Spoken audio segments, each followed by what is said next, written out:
I recently played the Final Fantasy XVI demo, and I have a lot to say about it. Hello everyone, my name is Fejiro, and this is Cozy Veggie, and on this channel we cover a variety of things such as Let's Plays, JRPGs, and all things cozy gaming. As someone who's a complete newbie to the Final Fantasy franchise, and when I mean newbie, I mean I've actually never played a single Final Fantasy title in my entire life. I know what you're thinking, how can you call yourself a JRPG fan if you've never played a Final Fantasy game? Now hold on.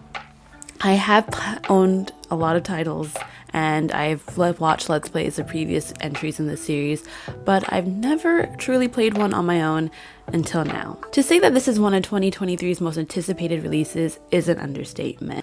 I've been patiently waiting for the release of this game ever since I heard about it back in 2020. And since then, we've seen lots of trailers and snippets that have made me super excited for its June 22nd release. But the wait is almost over. With the game coming out in about a week and the demo is out for all of us to try, I have a few thoughts and opinions that I wanted to share with you guys after playing that has made me really excited for its release, and I cannot wait to have it in my hands. If you don't know much about the game or want to be brushed up on the main story before you play, here's what we know so far. In the fictitious world of Valisthea, where Final Fantasy XVI is set, is ruled by 6 nations that have access to mythical crystals and dominance, humans who serve as hosts for each nation's icon. As a disease known as a blight starts to spread over the continent, tensions between the nations worsen.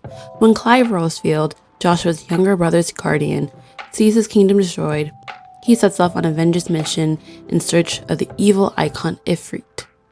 So now that we have a better idea of the game, let me share with you what my thoughts are after playing the demo. From what little knowledge that I have from the other entries from the franchise, this game is definitely taking a darker and more mature approach than previous games. From its mature and sensual themes, toxic family dynamics, and the amount of bloodshed from the raging war that we're in the middle of, we are in for a very intense and emotional driven story that the demo has left me itching to know more. Also, the characters are all so endearing and have different characteristics that make me want to see how they develop, grow, or even regress as the story goes on.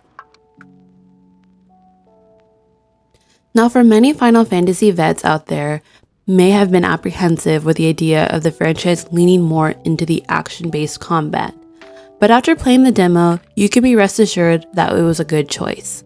The combat was very easy to follow, and even though we were mainly got tutorial stuff, the incorporation between magic and physical attacks was very seamless, alongside with the physical attacks and real-time button actions were a fun addition to the game. Every movement made sense and overall made the experience a lot more fun. I can't wait to see what else this game has to offer the deeper we get into it. Now, it goes without saying that this game is absolutely stunning, and Creative Business Unit 3 really put their foot into this one because there were moments in the demo where I just wanted to take in the world and its beauty. With this game, and for many modern AAA titles, you have the option to play in either performance mode or graphics mode. Performance mode puts emphasis on frame rate and keeping a steady 60 FPS, while graphics will sacrifice for aesthetics. However, I have heard from other players that the frame rate wasn't that stable and would rather play in graphics mode. Overall, this game is stunning, and they really are utilizing the PS5 and showcasing how next-gen the console and the game is. Now, going into this game, I knew that they weren't going to have your traditional easy, normal, and hard difficulty settings. So it's a little apprehensive of whether I will be able to play it. I'm someone who plays games on easy difficulty because I'm a baby and want my experience to be fun without going into a rage-inducing fit.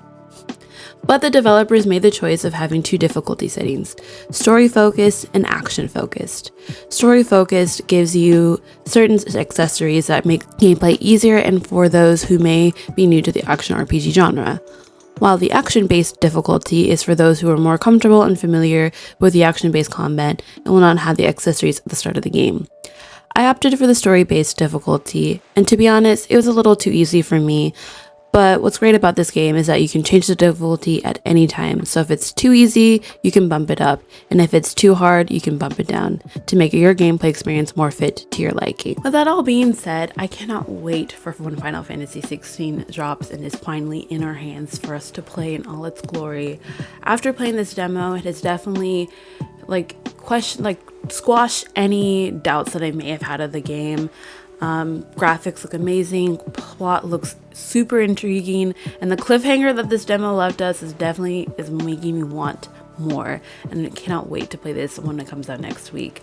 Again, if you guys enjoyed this video, do not forget to hit that like and subscribe button, and thank you guys so much for watching. Have a good one. Bye.